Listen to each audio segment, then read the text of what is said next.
I was told this story by an old woman that continued to turn herself into a 5-year-old child as she told the story. And you know, tonight I've decided I'm going to tell it to you.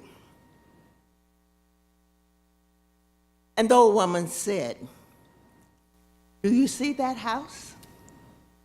Do you see that old house?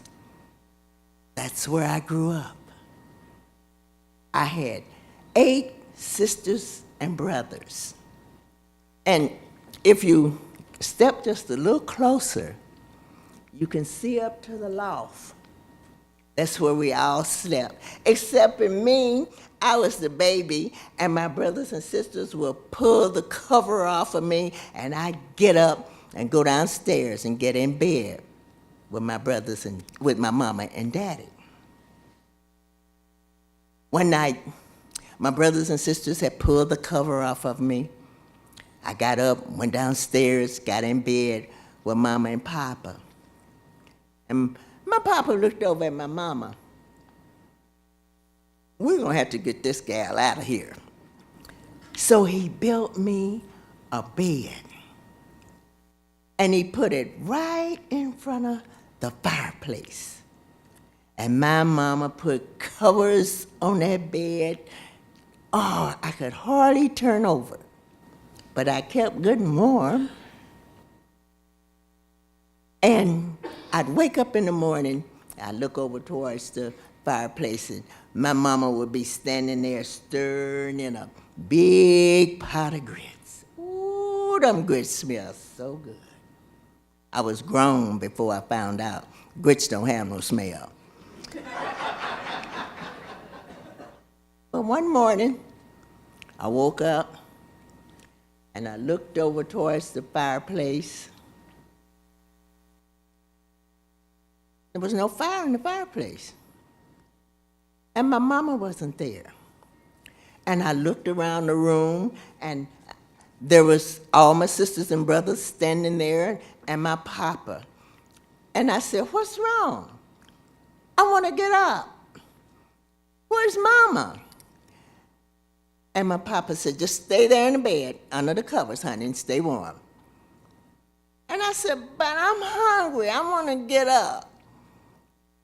And my Papa told my sister Sally to put my clothes on, and she did.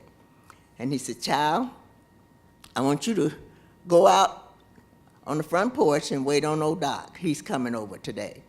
I want you to show him in." And I thought, well, Doc been here lots of times. He knows his way in the house. Gone, child, gone. So I went out on the front porch, and I thought, well, Doc usually gave me some candy out of his pocket, and it was pretty good once you got the length picked off of it. So I waited, and I heard Doc's old wagon coming up the road.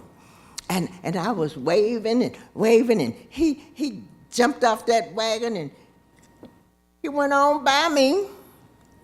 Didn't give me no candy either. So I went outside to the fence to pat on Doc's old mule. And that's when I heard it. A sound that I had never heard before. It said, "No, no, please, God, no." Well, it sounded like my Papa crying. So I went inside, and it wasn't my Papa crying. And all my brothers and sisters were standing around crying. And I walked up to my Papa, and I said, "Papa, why are you crying?" And he said, "Sit down, child, sit down."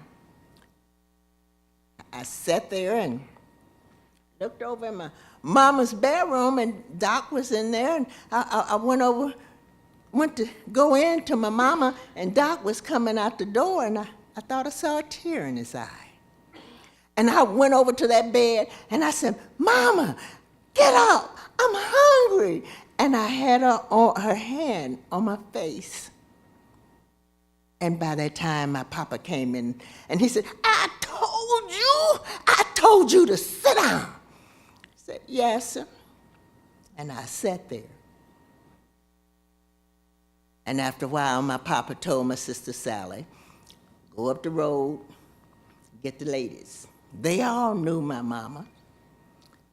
And then he told my brother Joseph to go over to Mr. John's house. Stay with him. He know what to do. Well, Mr. John was the man that made wagons and boxes and cabinets, all sorts of things. So I said, Papa, can I go with Joseph over to Mr. John's house? He said, no, baby, sit down. And I sat there. And after a while, my sister came back with the ladies from up the road. They all knew my mama, and they had boxes and sacks and all sorts of things, and they went in my mama's room and closed the door, and I sat there. And after a while, I heard Mr. John's wagon. And I couldn't take it any longer. I jumped off that chair and I ran over to the window and I was up on my tippy toes trying to see what was on the back of that wagon. And I couldn't see it, but I didn't have to wait too long because he backed that old wagon right up to the front porch. And he helped Joseph bring that box in the house. They took it in my mama's room and closed the door. I sat there. So after a while, my papa came out of the room, and he got 2 chairs, set them in front of the fireplace. Then they brought that box out of Mama's room, and they placed it on those 2 chairs. And then they all came out of the room, and they went out on the porch. Left me sitting there with that box. And I said, I wonder what's in that box. I couldn't take it any longer. I jumped off that chair, picked it up, took it over in front of that box. And there was a lid on the box and a nail in it. And I took that nail and I lifted that lid. It was my mama. And she had on her pretty dress that she wear to church with the white collar. And I grabbed her arm and I said, Mama, get up. I'm hungry. And just about that time, my papa came in the room and he said, I told you to sit down. I said, yes, sir. Sat there. Well, the next morning, my sister Sally woke me up. Get up, it's time to go now. And she got me dressed. And I looked, and my mama's box was gone. And I knew it was on Papa's wagon. So I ran outside, and I said, Papa, can I ride on the wagon with Mama's box? And he said, yes, child. And he picked me up, and he put me on the wagon. And we went to the church. And when we got to the church, there were people standing out in the churchyard. They all knew my mama. And they took the box off. And they took it in the church. Well, I don't know what happened after that. You see, I fell asleep. And the next thing, my sister Sally was shaking me, wake up, it's all over. And I said, all over?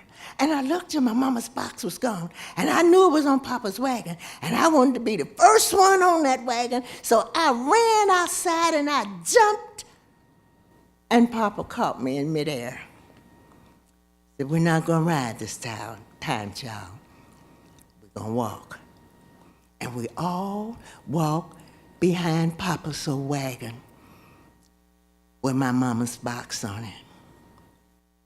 And them old mules were going slower and slower, slower and slower. And Mr. John was driving Papa's mules, and I wonder why. And when we got to the bridge, them old mules just stopped. And the bridge went over into the graveyard. And it started raining. And Mr. John said, "Get up there, mule. Go on, get up there. Go on."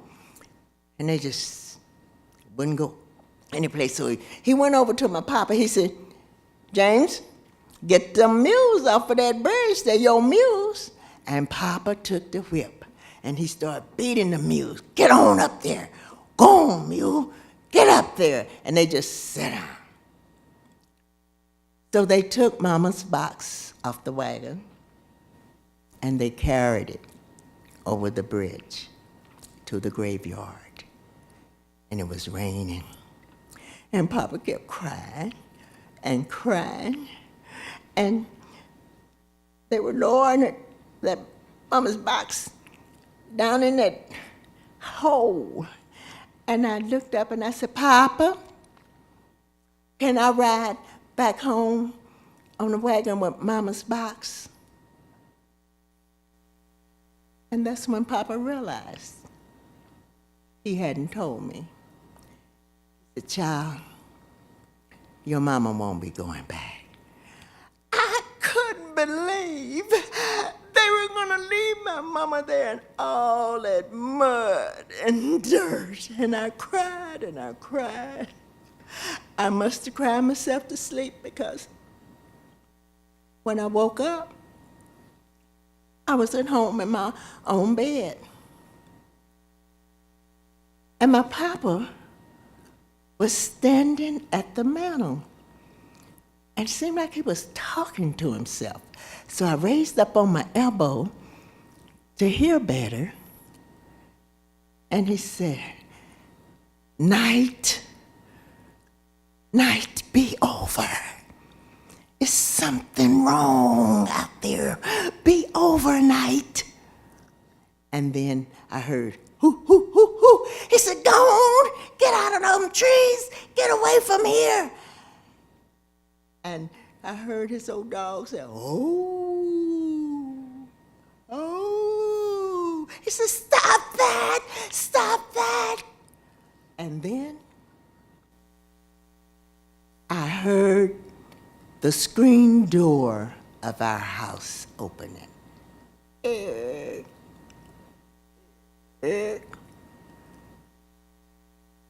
And I said, And my papa was backing up. And I said, "Papa, Papa." And he said, James, open the door." And he said, "Go on, woman. Go back to your grave." "You must open the door, James. I'm hurt." He says, "No, I'm not opening no door tonight." And I said, "Papa, it's Mama." And I jumped out of the bed and I reached, and then my papa said, "Don't open that door." But it was too late. I had lifted the latch, and there, standing in that door, was my mama. She was dirty, muddy, and bloody, and my papa was backing back up in the room. And I said, "Mama, Papa said you weren't coming." And she didn't seem to see me. She just walked right past me. And my papa was backing up. She said, "James, I told you to be careful. I told you about the sickness I had." And he said, "But, Elvie, how did you get out of that grave?" She said, "I could feel and I could hear. I couldn't speak. I even felt one of my young'uns come to the bed and put my hand up to her face, and it was nice and warm. I tried to speak then. I tried to say something. And then I even heard or felt that box going down in that hole. And all I could think was, my God, are you gonna let me die like this? And then I heard scraping and digging. And then the lid opened on the box. And there was someone pulling at my ring finger, trying to get my ring off. And my finger was swollen, and they couldn't get it off, so they just put steel and cut my finger off. And I sat up. And them old grave robbers took off. And I got out of that grave, and I came home, Jim. And he walked over to the mantel, and he grabbed the shotgun. He said, "Did you see him? Name him, I'll kill him." And she said, no, James, I'll never tell. They saved my life. And you know, my mom lived 20 years after that. And when she died, my father had 5 doctors to pronounce her dead.